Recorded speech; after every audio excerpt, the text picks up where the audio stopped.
Hi, this is Uber here. This is me playing Atlas Invasion. So far I'm level 89. I haven't really been pushing that much. I don't want to get a demis for this. I don't think it's easy to get demis for this compared to like Heist. So I'm just gonna take this pretty chill and just play around with something new I've never played before. So this is my second time playing an Occultist. The first time was an Endless Delve. Endless Delve doesn't really give a good idea, doesn't give you a good idea of whether or not your character is a balanced character. So yeah, but for this you kind of have to do bossing, you have to do mapping, so your character has to be pretty balanced. I want to do like as much content as possible. In this case here, I'm running in Occultist, and I'm actually running a Hexblast Occultist. So as you can see here, I'm running Hexblast, and my Hexblast looks like it has a lot of links in it. I'll explain why later. Let me just do a map first. So far I only have T11 maps, so I don't really like, I can't really like, let me see. Yeah, I don't have any maps above T11, so I'm just gonna do this anyway. Then here we go.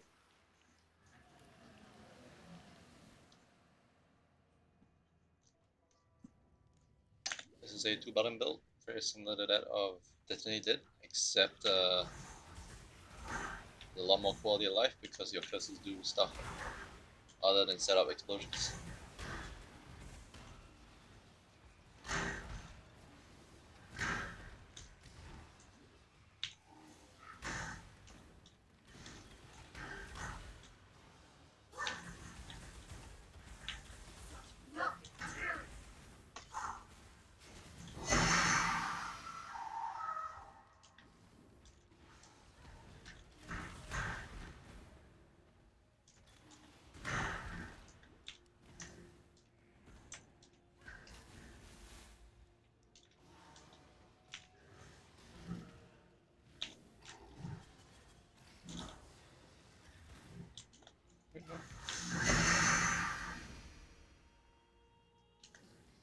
Something is casting spells.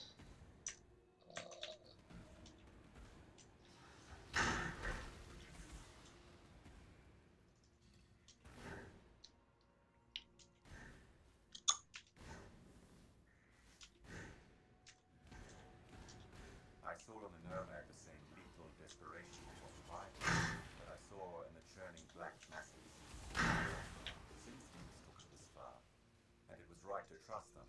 But now it strayed to a place where nothing learned could be relied upon. Truth and lie could inhabit the same space, the same words, the same thought. The observer and the observed.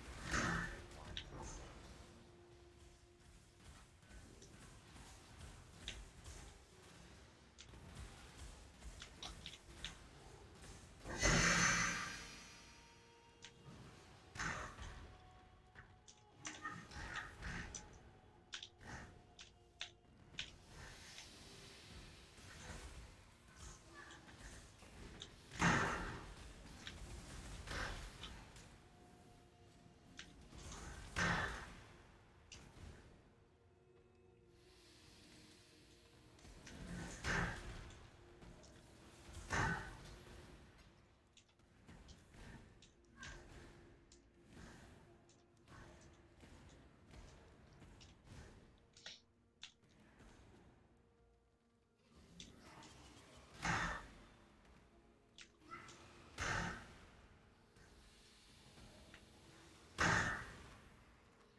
since the T11 map isn't very difficult. I mean, the only downside of this build is that it isn't as tanky as I would like it to be because I don't play perfectly, but it performs pretty well given the amount of time I put into this character. So let me briefly go through some of the basic uniques to get this build started, and then generally what you want to scale to get damage to currently what it is at right now. So currently the amount of damage I'm doing per ignite when I fully wrap it up is about slightly under a million, maybe slightly over a million, and it really depends on whether or not I have elemental overload up. So at about a million DPS, and my ignites last about maybe close to 10 seconds, I do probably about 10 million damage per ignite, as long as I let the ignite run. This is good against bosses that tend to kite a lot, so I don't have to keep like continuously, keeping up the ignite on the boss, because it can just like I can just hit for once and then it'll last 10 seconds. So generally, like how this build works is I'm stacking some amount of auras, and I'm scaling uh, ignite damage through Hexblast. So just briefly run through. Um, Let me run through. I think the items first. So I think the basic items you would need to get this build started is you need to have a Vixen's Entrapment because this gives a lot of quality of life. It basically allows you to cast all your curses at once. So for me, I have Enfeeble, Punishment, and Despair on the same glove, or on the same curse, or rather curse automatic curse application, and then I manually cast Temporal Chains. So that's 4 curses in total. The Ascendancy gives you 1 curse extra, so that's 2 curses max, and then you have another 1 curse from this and another 1 curse from this, so that's 4 curses max. So with that being said, Windscream is really good, mainly because you get extra 20% increased damage as well as the additional curse and resistances. But to be honest, you can probably swap this out for rare boots with good movement speed, with good life and resistance as well, and you wouldn't notice the difference. I might actually swap this out right now because I don't really need one of the other, like at least one of the other curses. I think Enfeeble is pretty meh for me because I don't need it. Like less damage is nice, but it's less effective on bosses, and then as well as I don't really make use of the reduced accuracy rating. So yeah. Barracks Respite is a good quality of life. You don't need it. It's basically to replace a Ignite Proliferation support on your 6 link. I would suggest going this mainly because I think the Ignite Prolif on this is better than the Ignite Prolif on Gem, because when it's a Prolif on kill, it tends to Prolif a lot better. Like it's more clean. Uh, the other reason why is because I actually shock enemies as well, because Hexblast can ignite and shock and freeze. So this allows me to pro-lift the shocks as well, which is very helpful when dealing with pegs, because you pro-lift the big shock on a normal peg to hit the boss. Black Flame is going to be really hard to get. I actually had to camp the market for this, and even after camping the market, I paid about 4 exalts for this. The main reason for it is that it only drops in ritual. So unless you want to run a lot of rituals and try to get one yourself, uh, you're not likely to find one. And the reason why you need Black Flame is if you're on Occultist, you're mainly scaling. Uh, you want to scale Chaos damage because of the more Chaos damage on your Ascendancy as well as the negative Chaos resistance. Yeah. So if you don't have a Black Flame and you're still running an Occultist, for some reason, you could be running an Elementalist, I think, for an easier time, or Inquisitor. If you're still running an Occultist, I would suggest actually pathing to Val Bastion, and then you probably won't get the last 2 Ascendancy points because you won't be doing Overlap yet. So just stick to this for now, and not go Black Flame.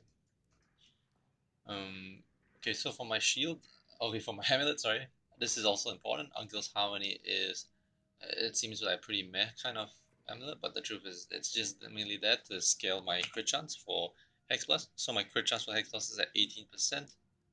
Um, I can't show you what it is without it. Okay, never mind. But without it, I think it's probably like 5%, which is pretty low. You're using this 18% to get a chance of applying elemental overload, which will help you do more damage, right? So I would say this is pretty mandatory. For anointment, I've anointed this, which is elemental focus, because of the it's good damage, a good uh, effect of non-damaging elements, which is your shocks, as well as duration of elemental elements, right, which is the duration of ignites and shocks. So this is nice, and it's also pretty cheap to anoint for. I think maybe it will cost you like 4 or 5 chaos at the max. For the shield, I'm using an Aegis Aurora, and the reason why I'm using Aegis Aurora is I'm pathing here and getting glancing blows, as well as the shield nodes here. So what this means is that with Tempest Shield, I have about 74% chance to block spell damage and 72% chance to block attack damage. And because I'm going Determination and I have armor related flask up, I can get up to 24k armor. It isn't that much per se, but 24k armor gives me pretty decent energy shield recovery on hit. This deals very well with anything that hits multiple times. Uh, I might think of doing something else to scale. So right now I don't really have a good chest armor. I'm using this chest armor and it doesn't really have a lot of armor. It just gives a lot of energy shield. I might have one to change that, but we'll see how for now because this is working uh, kind of well for the amount of investment I put in. So this costs like about 12 chaos, and the reason why I use this is because it basically runs the old blood magic gem. So that's why you see it eight. What it's an effective 8 link. The old blood magic gem basically allows you to it's like life tap, but I think it costs less. Life tap would cost more. So right now the life cost for this is 83 life, which isn't that much. If I had it on life tap, I think this would be about 160. Yeah. So with this, you know, why I kind of still stick to this chest is because it gives also added chaos damage, level 15 added chaos damage. That flat damage is actually going to Hexblast. And Hexblast has a very nice effectiveness of added damage, about 210%. So that means all the amount of added flat damage from added chaos is going to the Hexblast gem. And that added chaos damage will still ignite just because Hexblast says all damage can shock, ignite, or freeze. So I would say that if you're league starting, this is a very good chest armor, if you especially if you can find a 6 link for Hexblast. Uh, I was pleasantly surprised because I didn't think too much about it until I saw it on the market. I was like, actually, this can work, so I bought it, and here we are. For the helm, you just want something generic, life, ES, resistances. If only it was armor instead of evasion, that would be great. But unfortunately, I couldn't find one of these stats with armor, so whatever, that's fine. Same thing with belt. You want dexterity, life, resistances, armor's nice too, and ES is nice, yeah. For your weapon, I would actually suggest using a scepter because a scepter will give you 40% elemental damage as a implicit, and that adds to your burning damage. Unfortunately, I can't find a scepter with similar stats to this. I think this cost me about 3 exalts. It's pretty expensive, but I don't think I'll find a better weapon for Ignite or Hexblast Ignites in the server. So I am okay with this, I guess. So the reason why I went for this is because it gives flat damage, it gives 110% burning damage, as well as 25% fire damage over time multi, and 10% chance to ignite. So this is really, really nice. And because it is an open prefix slot, I added flat damage to cold, which is the highest roll I have available at the moment. And the reason why I added flat cold is because it doesn't really matter because Hexblast will take it that flat damage and multiply it by 2.1 times, and it will allow you to ignite. It's damage that will allow you to ignite. You can ignite off cold as well, just because it's Hexblast, and it says all damage can shock, freeze, and ignite. Okay, that's pretty much about gear. We come to flasks. I haven't actually optimized my flasks that much. You can see my flasks are all kind of crap. These are the ones I leveled with. I haven't bought new ones yet. and I haven't actually put orbs on them, like instilling orbs. I would say, but I mean, this flask is kind of like you need one flask at least for bleeding and corrupted blood. I don't really deal with corrupted blood anymore because I do have a corrupted blood gem, but this is just to deal with bleeding because it's very annoying. DOTs in general are very annoying for ES builds. And then you have Blood of the Courier just for more life. And that's it for flasks. Okay, when it comes to skill gem sockets, I have a lot of them on life tap because I've reserved, I'm gonna say a majority of it, I've reserved most of my life for mana for auras. But yeah, so I have gone Flame Dash, Life Tap, Shield Charge, and Fast Attacks. I can probably remove the Life Tap, but you know, it's fine. I've gotten used to it here. Uh, I have Determination, Malevolence, and Defiance banner. As you can see, I haven't played that much, so I haven't even leveled this to 20 yet. Um, for the helmet, I have Life Tap, Temporal Chains, Flame Surge, and Molten Shell. Flame Surge is just there because it gives 25% more fire damage, right? Because 25% of your ignites becomes burning ground that you can DOT off. I think the problem is I don't really have a lot of fire pen. A lot of the because I'm Black Flame, right? So I don't need uh, I'm not scaling the damage I'm scaling. I am scaling flat fire and fire damage per time multi, but the damage I'm dealing with monsters is chaos. So yeah, um, that's kind of the reason why like face search is something I might think of removing, but we'll see for now. And then I have withering step. This is anomalous, so it gives me extra 2 wither debuffs. As you can see, Black Flame says a wither does not expire on enemies ignited by you. So that means that I always have like when I apply 8 uh, wither debuffs, it will stay on the boss or the target just because of this. And then I just need to cast this again to get like the full 15 stacks. So it's pretty easy to just keep 15 stacks up on a boss or any mob that you want to keep it up on.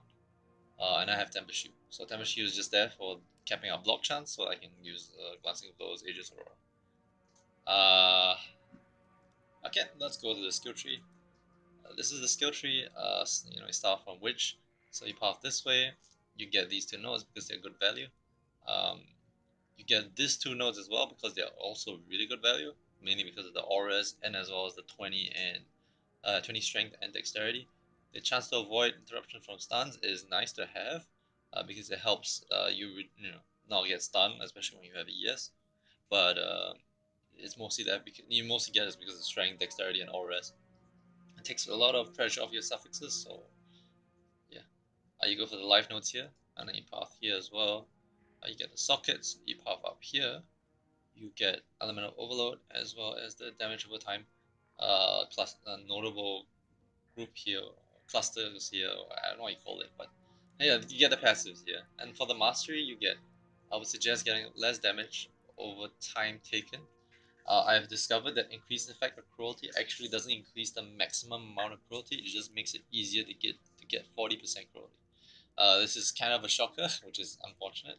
But yeah, so I have opted for a defensive option because 10% less damage over time taken is very very nice. Synergizes very well with your Withering Presence. Nearby hidden enemies deal 15% reduced damage over time. I path here, I get the cluster jewel socket. I will show you the clusters I have. You path here. The chaos damage here doesn't really affect your Black Flame Ignites because Black Flame Ignite does not scale off percentage chaos damage or chaos damage over time multi. If it did, that would be great, but it doesn't. So these nodes actually don't do anything for you. But what you really want is you want the corruption, which is 35% increase effect with it, as well as the chaos mastery of 20% increase effect with it. So this brings it up to about 55%, which means every wither gives 9% increased damage taken, chaos damage taken. So 9% times 15 is what was it, 135. 135% increased damage taken is pretty substantial. Almost doubles your damage, I think. And then yeah, You get the fire mastery here, just to get the fire damage over time as well as ignite chance. Life notes here. And then for here, you have to run an intuitive leap, because that gives you spell block, as well as skittering runes. Right, so skittering runes is something you need to get your maximum doom up by 10. This increases the damage you do with Hexblast, because Hexblast deals what, 15%. Where is Hexblast? Hexblast deals 15% more damage with ailments per 5 doom on Hex with most doom. So you use Scaring Runes along with Doomsday in order to ramp up your curse to max doom in like 1 second, and then you blow it out with Hexblast. Holy shit, this guy want to bite. Okay. All? When I'm ready, and not How much respect does this guy need? Actually, wait. Is this guy rank? He's rank 1, isn't he?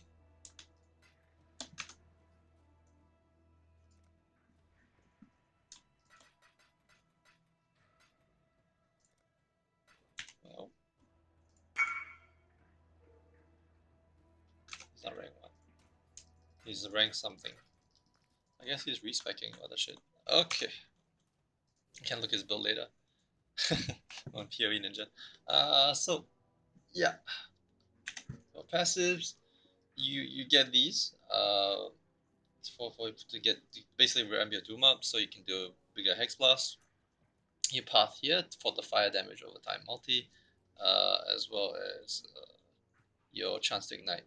Basically, getting as much chance to ignite as possible on your tree, so you don't have to get it on gear, and you don't have to run combustion support. Because combustion support, although it is quite nice if you're doing fire, just fire alone, the problem is I am now converting it to chaos, so the negative resistance from combustion doesn't help me at all. Yeah, it doesn't give me extra damage. You path down here, you get the life nodes as well. You get the reservation cluster, reservation mastery. This is really nice.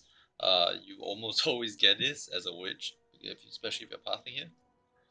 You path here, you get the elemental damage ones, because Divine Judgment has a huge amount of damage. And also you get 15% chance to free shock and ignite, right?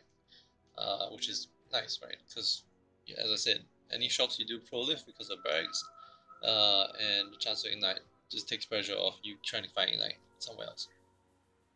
You path down here to get the socket. I also have endurance charges because I do have enduring composure. Uh, you get Divine Shield, because Divine Shield is nice, especially when you have decent amount of armor. You path here to get the life nodes, and then you path here to get the elemental resistance nodes as well as elemental damage nodes. This is really good as well for like just all rounded like stats. This gives you resist, it gives you damage, and it gives you chance to free shock and ignite. And then you path here because this is like really nice life node. So these two probably not as mandatory. I like it just because of the.